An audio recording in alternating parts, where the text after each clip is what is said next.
কি গো গিন্নি, এটা কিসের ফর্দ? কোনো অনুষ্ঠান হবে নাকি? বিয়ে হবে গো। বিয়ে? কার বিয়ে? ভগবান শিবের সাথে দেবী পার্বতীর বিয়ে। সামনে শিবরাত্রি, মনে নেই? হ্যাঁ, তা মনে আছে, কিন্তু এই ফর্দটা কি জন্য গিন্নি? আমি শিবরাত্রির দিন বিকেলে বাবার মাথায় দুধ ঢালতে যাব, তাই তোমাকে আগে থেকে লিখে দিলাম কি কি লাগবে। সব আগে আগে নিয়ে আসবে। হ্যাঁ, দেখি কি লেখা আছে।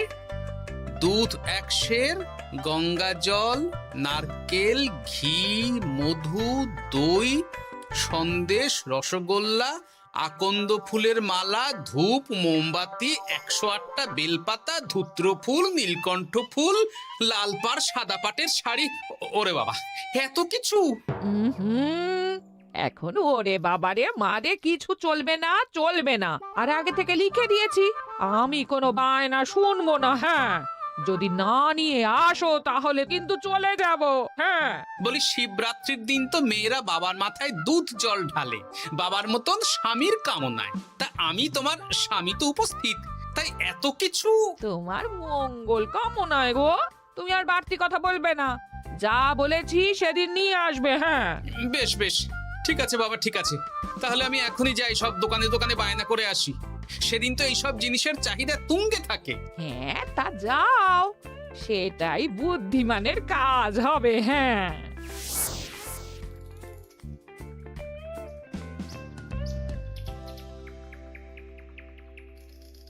আরে এই তো পুটির বাবা, সকালে রাজসভায় গিয়েছিলে কিন্তু তেমন কোনো কথা হলো না। হ্যাঁ গোপাল দাদা, এখন কি যে করি। ঠিক আছে ঠিক আছে, আমি দেখছি কি ব্যবস্থা করা যায়, বুঝলে। ঠিক আছে গোপাল দাদা, একটু দেখো, বুঝতেই তো পারছো অভাবের সংসার। হ্যাঁ হ্যাঁ, কোনো চিন্তা করো না।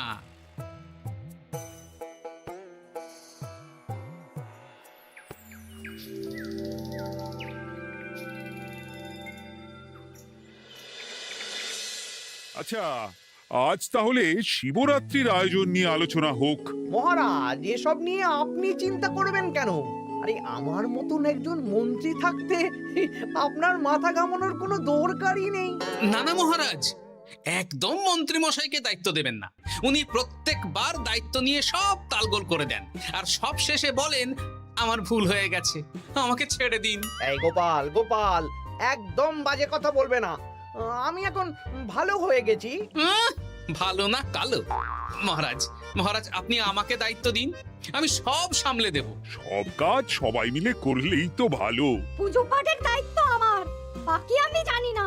সে ঠিক আছে, কিন্তু পুজোর জোগাড় অনেক দায়িত্ব, সব হিসেব করে কেনাকাটা করতে হয়। সবচেয়ে বড় ব্যাপার, তার জন্য সৎ হতে হয়। আমি কি অসৎ নাকি? আমি সব দায়িত্ব নেব। না, আমি নেব। আমি নেব। আমি। আহ, চুপ চুপ, একদম চুপ। গোপাল দায়িত্ব নেবে না মন্ত্রী, সেটা তো বিচার করতে হবে। কিভাবে বিচার করবেন মহারাজ?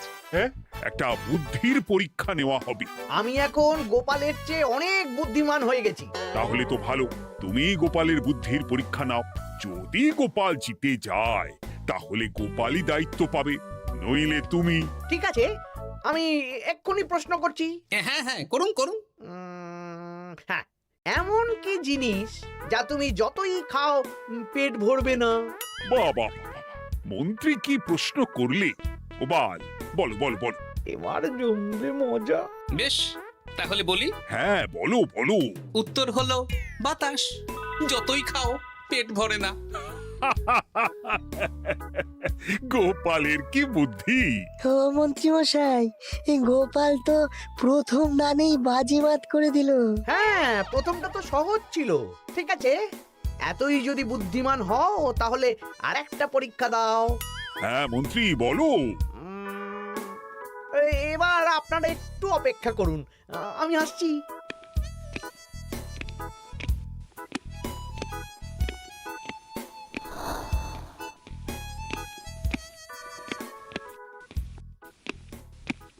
এই তো মন্ত্রী এসে গেছে, আবার হাতে একটা খাঁচা। এই নাও গোপাল, এই খাঁচায় একটি অদৃশ্য মুরগি আছে। তুমি যদি বুদ্ধিমান হও তবে এর মাংস রান্না করে আজ নৈশভোজে মহারাজকে খাওয়াতে হবে। যদি না পারো, দায়িত্বের দও পাবে না। বেশ, তাহলে দিন, আমি রাতেই আসছি, রান্না করে নিয়ে আসছি। আপনারাও সবাই হাজির থাকবেন কিন্তু।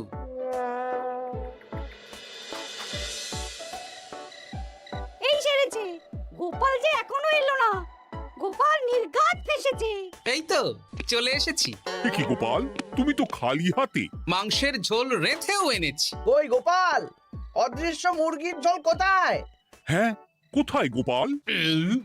আহ, মহারাজ, অমন সুস্বাদু মুরগি আমি আগে কখনো খাইনি।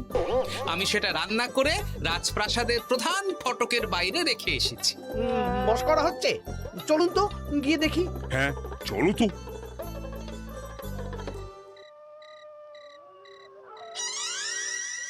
এ কি, এখানে তো কিছুই নেই, আমি তো দেখতে পাচ্ছি না। কই, আমরা তো কেউ কিছু দেখতেই পাচ্ছি না। কোথায় কোথায় মাংসের ঝোল? আরে মন্ত্রী মশাই, অদৃশ্য মুরগি রান্না করলে ঝোলটাও তো অদৃশ্যই হবে। আপনি দেখতে পাচ্ছেন না, মানে আপনার মনে পাপ আছে, নইলে আপনার চোখের সমস্যা। মহারাজ তো ঠিকই দেখতে পাচ্ছেন, তাই না মহারাজ? এই রে, গোপাল তো মোক্ষম জবাব দিয়েছে। হ্যাঁ হ্যাঁ, চমৎকার ঘ্রাণ বেরোচ্ছে। মন্ত্রী, তুমি দেখতে পাচ্ছ না কেন? ইয়ে না মানে ঠিক আছে, ঠিক আছে, পাচ্ছি, দেখতে পাচ্ছি। একটু ঝাপসা লাগছে, মনে হয় চোখ দেখাতে হবে। তার মানে গোপাল তো মন্ত্রী মশাইকে পর দুবার হারালো। আর একটা সুযোগ দিন মহারাজ, শেষ সুযোগ। বেশ, দিলাম। গোপালের কিন্তু বিশাল বুদ্ধি। মন্ত্রী, দেখো তো তুমি পারো কিনা, আর এটাই শেষ সুযোগ। মহারাজ, গোপাল যদি এতই বুদ্ধিমান হয়, তবে ও কি বলতে পারবে কাল ভোরে আমার মনে প্রথম কোন চিন্তাটা আসবে? এটা তো খুবই সহজ কথা। কাল ভোরে আপনার মনে প্রথম চিন্তা আসবে মহারাজ যেন দীর্ঘজীবী হন এবং রাজ্যের উন্নতি হোক। এই সেরেছে, এবার তো মহা ফাপড়ে পড়লাম। আমি যদি বলি না, এটা আমার চিন্তা ছিল না, তবে মহারাজের কাছে করদান যাবে। আর যদি বলি হ্যাঁ, তবে গোপালের বুদ্ধির কাছে আমাকে হার মানতে হবে। কি মন্ত্রী, বলো। হ্যাঁ, ঠিক বলেছ গোপাল, এটাই আমার চিন্তা ছিল। সাবাস গোপাল, সাবাস, কি তীক্ষ্ণ বুদ্ধি। তাহলে এই বুদ্ধির পরীক্ষায় বিজয়ী হলো গোপাল। জয় গোপালের জয়। তাহলে শিবরাত্রির পুজোর আয়োজনের দায়িত্ব এবার গোপালের। আমার আর কোনো চিন্তা রইল না। মহারাজ, গোপাল তো সব দায়িত্বই পেল, আমাকেও কিছু একটা দায়িত্ব দিন। আমিও একটা ঈশ্বরের সেবা করার সুযোগ চাই। আহ, তুমি তো হেরে গেলে। তাতে কি, ভালো কাজ করতে চাইছি, একটু সুযোগ দিন মহারাজ। বেশ, তাহলে তুমি গ্রামবাসীদের ভোগ প্রসাদ খাওয়ানোর দায়িত্বটা নাও। ধন্যবাদ মহারাজ। হ্যাঁ মন্ত্রী, মিলেমিশে কাজ করো, কিন্তু ঝামেলা করো না। না না, আমি সুষ্ঠুভাবে পালন করব। ঠিক আছে মন্ত্রী মশাই, তাহলে ওইটুকুই করুক, কিন্তু আমার কাজে কোনো বাধা দিতে আসবেন না। না না না, তোমার কাজে কোনো বাধা আসবে না। আমি ভোগ প্রসাদ বিতরণ, খাওয়া দাওয়া, এই সব ব্যাপারটা দেখব।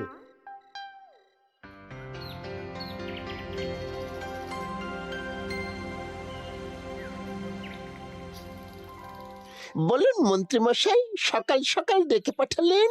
শোন বটা ঘটা, এবারে শিবরাত্রি উপলক্ষে যে ভোগ প্রসাদ জনগণের উদ্দেশ্যে বিতরণ হবে, তার পুরো দায়িত্বই আমার। তাতে কি, মহারাজ আয়োজন করেন আর সব রাজ্যবাসী বিনামূল্যে খেয়ে যান। সেই প্রথা এতদিন চালু ছিল, কিন্তু এবার একটু অন্যরকম হবে। কিরকম কিরকম? তোরা দুজন আমার নাম করে সব গরিব প্রজাদের কাছ থেকে ভোগ খাওয়ার জন্য চাঁদা তুলবি। শিব পুজোয় চাঁদা? হ্যাঁ দাদা, না মানে ঘটা, খুব সামান্য। বাড়ি আর দোকানগুলোয় যাবি আর মাথা পিছু 1 আনা করে তুলবি, কেমন? বেশ, তারপর বলবি ঢালাও খাওয়ানো হবে, এলাহি আয়োজন।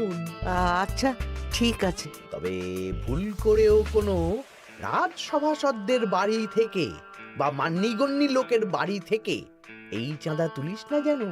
না না, বুঝতে পেরেছি, তুলবো না। বলবি সারা রাত পুজো হবে, পরের দিন সকালে হবে প্রসাদ বিতরণ। কেমন?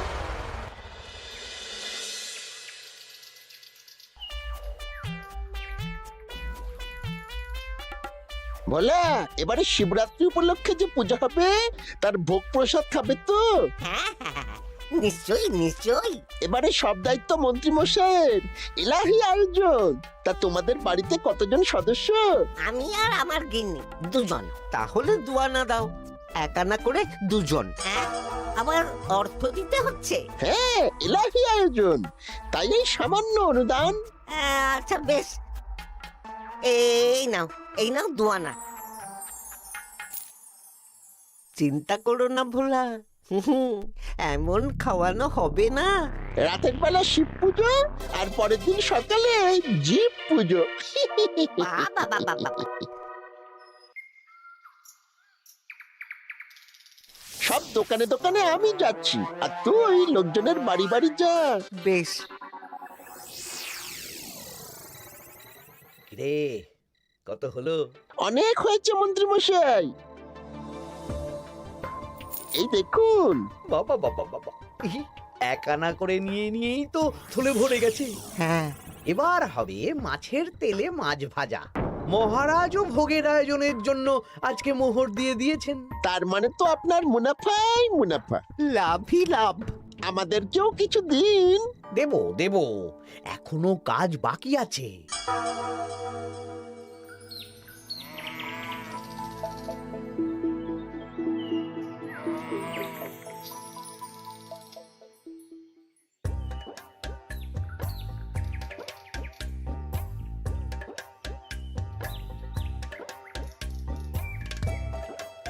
আরে আরে গোপাল দাদা যে, এত কিছু কি নিয়ে যাচ্ছ? এই তো শিবরাত্রির পুজো উপলক্ষে দশকর্মার বাজার রাজবাড়ি নিয়ে যাচ্ছি। এবারে তো এলাহি ভোগের আয়োজন। রাতের বেলা শিব পুজো আর পরের দিন সকালে নাকি জীব পুজো। মন্ত্রী মশাই দায়িত্ব নিয়ে খাওয়াচ্ছেন। না না, খাওয়ার আয়োজন তো এমন কিছু নয়। আমি যতদূর জানি ওই খিচুড়ি, আলুর দম, ছেঁচড়া, পায়েস, চাটনি আর একটা করে মিষ্টি। আর যতদূর জানি এই ভোগ খাবার জন্য সব গ্রামবাসী থেকে মাথা পিছু এক আনা করে নিয়েছেন। হ্যাঁ, ভোগের প্রসাদ তো বিনামূল্যে। মন্ত্রীমশাই এক আনা করে মাথা পিছু নিয়েছেন? হ্যাঁ গো, এরকম তো কথা ছিল না। আচ্ছা আচ্ছা, আমি দেখছি কি করা যায়। দেখছি আমি দেখছি।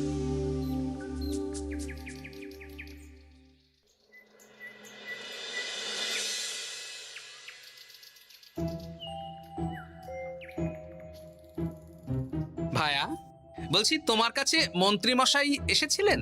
হ্যাঁ, চালের বায়না করে গেলেন। তা কি চালের বায়না করলেন? খুবই সাধারণ চাল, আমার দোকানে সবচেয়ে কম দামি চাল বলতে পারো। সে চাল তো আমি পুজোর দিন পাঠিয়ে দেব বলেছি। আচ্ছা, কেনাকাটার রসিদপত্র? না না, সেসব হয়নি, শেষে দেব।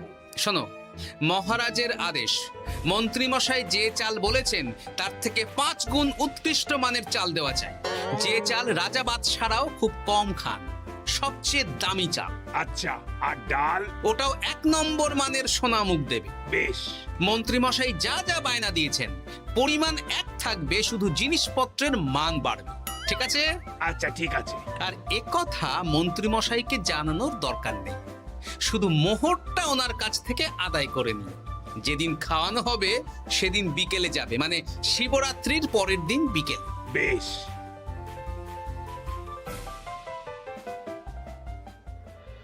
নাও ধরো গিন্নি, যা যা বলেছিলে সব কিনে এনেছি। এবার আমি মন্দিরে গেলাম, কেমন? ঠিক আছে গো, তুমি কি ভালো। দীক্ষেতা, চললাম এখন ভিড় সামলাতে।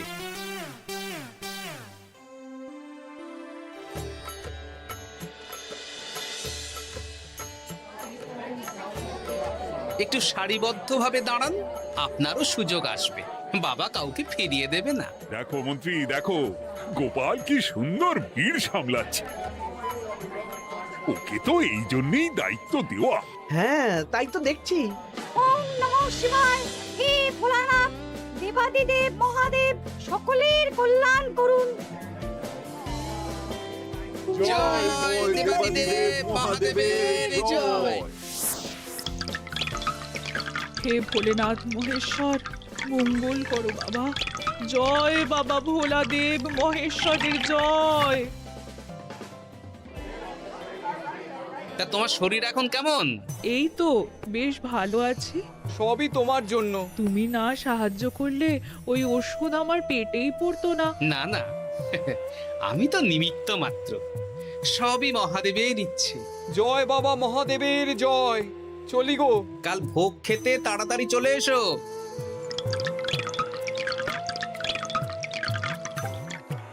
জয় দেবাদিদেব মহাদেবের জয়।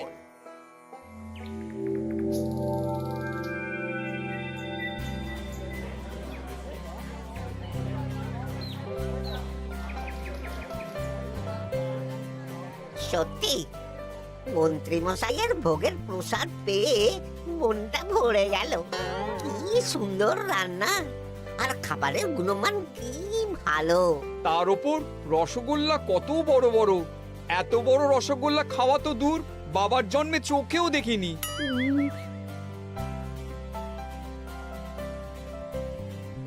এই সেরেছে।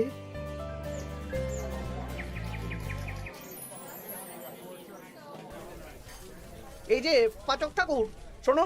বলুন মন্ত্রী মশাই, আজ আমি খুব খুশি। কেন? আপনি মহান। কেন? মানে আপনি যে চাল পাঠিয়েছেন সে চালে রান্না করা আমার স্বপ্ন ছিল। কি গন্ধ, কি গুণমান, রাজা বাদশাদের চাল বলে কথা। আমি তো খুব সাধারণ মানের চাল দিতে বলেছিলাম, 30 আনা সের মূল্যের চাল। কেন, নবাব বাদশাদের ঘরে এই চালটা থাকে। তাই? কোথা থেকে এলো? কেন, চালের দোকান থেকে এসেছে। মিষ্টিও দারুণ, রসগোল্লা তো নয়, যেন যেন একেবারে বড় বড় রাজভোগ। কি আকার, কি গুণমান, কি স্বাদ। আহা, দেখুন দেখুন দেখুন। বাবা, ভোলা এত বড় রসগোল্লা দিয়েছে। ঠিক আছে, যা হচ্ছে হতে দে। আমি তো চিন্তায় পড়ে গেছি।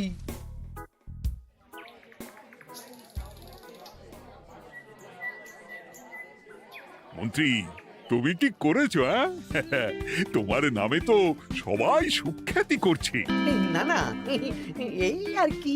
আমি যা অর্থ দিয়েছি এই আয়োজনের জন্য তো তার চেয়ে 5 গুণ বেশি মোহর লাগবে, কিন্তু তুমি কি করে করলে? মন্ত্রীমশাই সত্যিই ভালো হয়ে গেছেন। দেখো গোপাল, দেখো মন্ত্রী সত্যি বদলে গেছেন। সবই তো জনগণের সেবার জন্য। কে জানে বাবা, কি গড়বড় হয়ে গেল।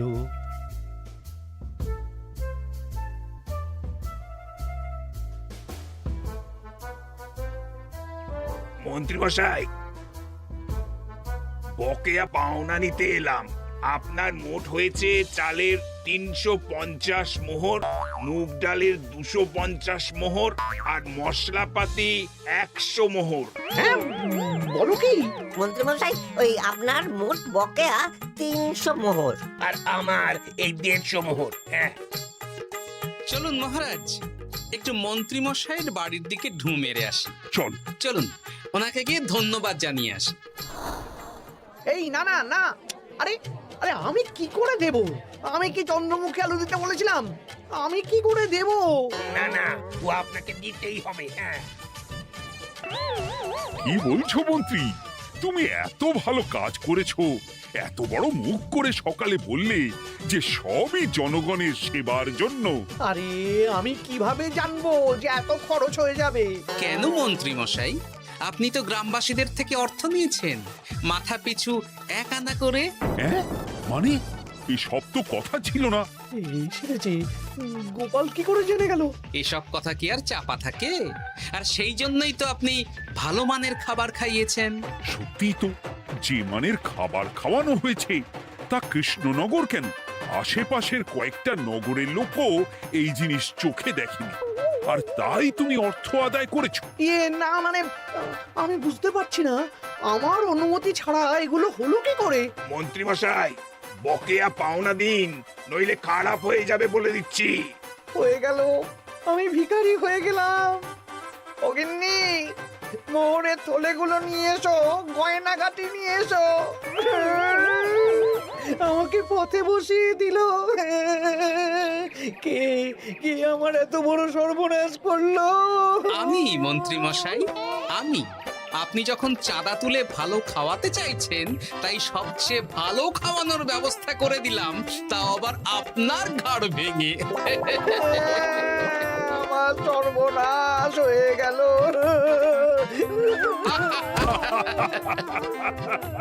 জয় মহাদেবের জয়।